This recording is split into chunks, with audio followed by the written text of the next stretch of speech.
This is the second time I'm making this video. The first version I did not upload because every day a new news appeared, and I waited until all the important news was out to finally make this video. A new aid was approved for Ukraine from the USA. This aid was approved right after Zelensky signed a new law on mobilization, or, as many people say, a new law on gravilization. Zelensky had to sign this law because the West pointed out that Ukraine was losing soldiers, and without soldiers, weapons are useless. In other words, Zelensky has to get more people, otherwise he will not get any weapons. It's actually written in a New York Times article, where they explain how American politicians hinted to Ukrainians about problems with the amount of soldiers. In the new law, Zelensky betrayed and put on the edge of hundreds of thousands of Ukrainians to death. Zelensky promised those Ukrainian soldiers who volunteered to fight with Russia at the beginning of the war. Many people went to the army to fight, and now, after 2 years of endless fighting, they got stuck there. Many families asked Zelensky to send back those who were tired after 2 years of being on the front. Zelensky and his people promised that the mobilization would happen with this new law, and of course, he lied. But this is not the worst part of the new law. The worst part is that Zelensky decreased the minimum age for drafting from 27 to 25. Can you imagine what situation Ukraine is in if Zelensky needs to decrease from 27 to 25 to get more 300,000 soldiers? Ukrainians do not want to go to war. Nobody wants to. Zelensky, who had a chance to stop the war after 1-2 months in 2022, now has no other choice but to continue to fight. Otherwise, he will lose his power. The only support he has is the West. The same West who made him a hero, who called him a fighter for democratic values in the world, who believed that Russia could lose the war and could be destroyed. Russia's industry is in tatters.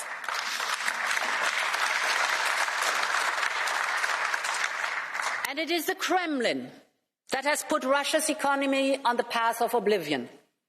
That is the price for Russia's and Putin's trail of death and destruction. And I want to make it very clear.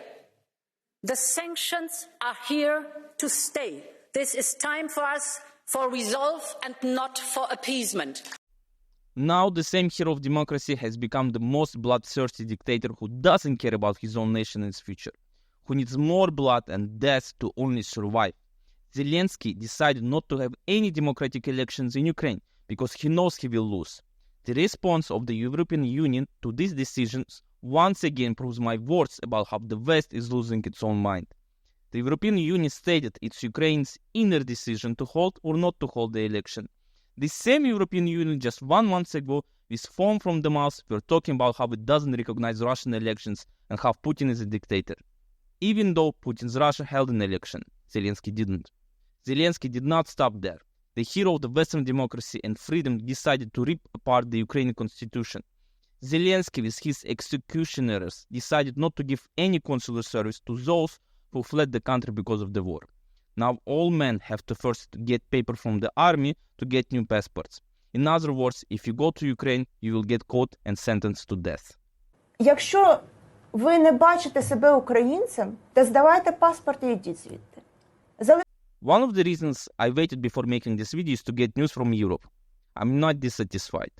Poland, Latvia, Lithuania and Estonia have already declared that they will help Ukraine. The Lithuanian defense minister said that it is necessary to think about how to help Ukraine return the men who left the country. Poland is ready to help Ukraine return young men of military age, according to the Minister of Defense and Deputy Prime Minister of Poland. I think many Poles are outraged when they see young Ukrainian men in hotels and cafes and hear how much effort we have to make to help Ukraine, he said.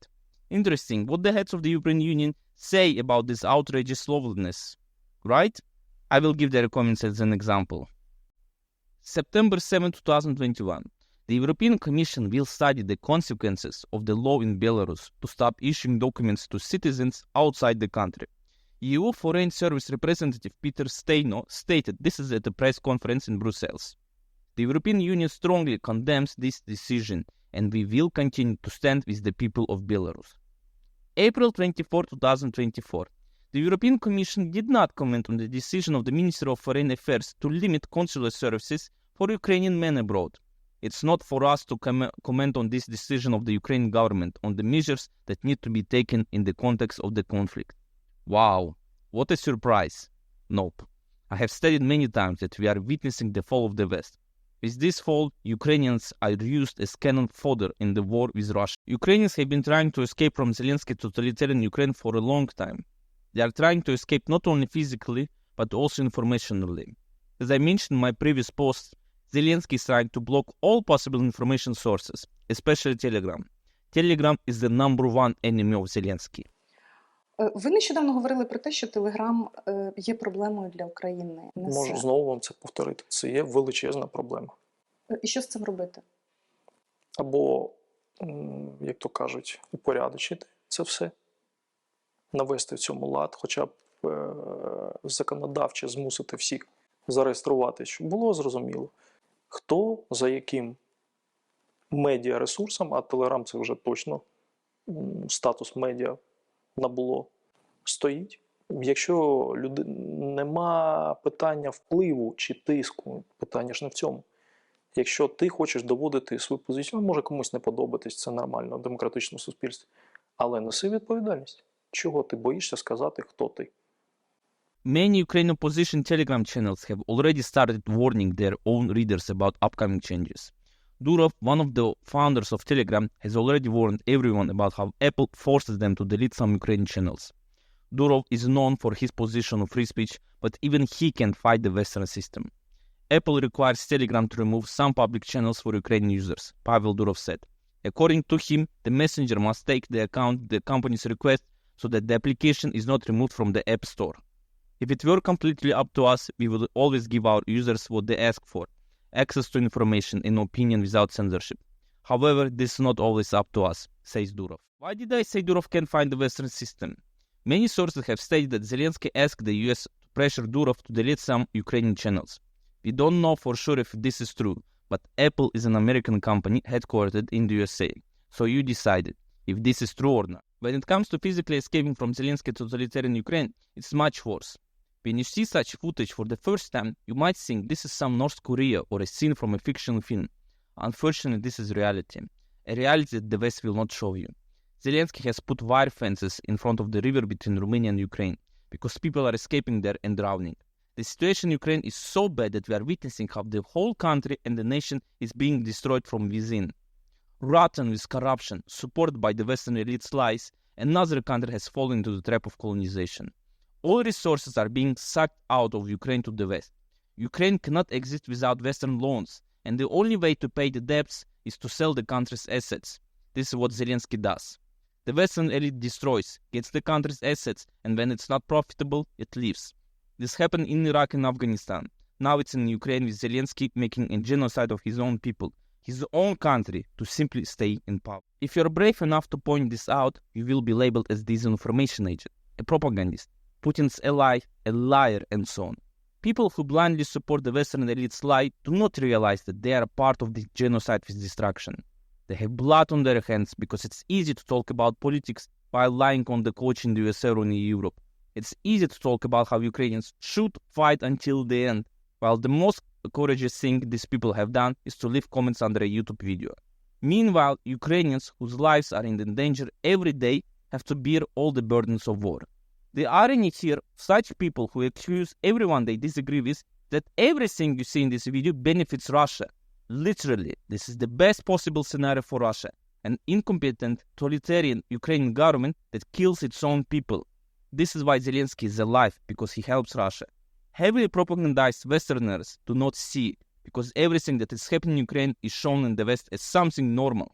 In the West, it is shown as the price Ukraine has to pay. But no, Ukraine did not need to pay this price. Ukraine could have ended this war after 1-2 months, but now it pays the price being a pawn in the hands of the Western elites. The last excuse of the blind Western elite supporters is that if Russia had not started it, it would not have happened. Yes, this is true. Yet, it does not change the fact that the American weapons industry earns billions from this war. Yet, it does not change the fact that a lot of support for Ukraine stays in the pockets of Western politicians.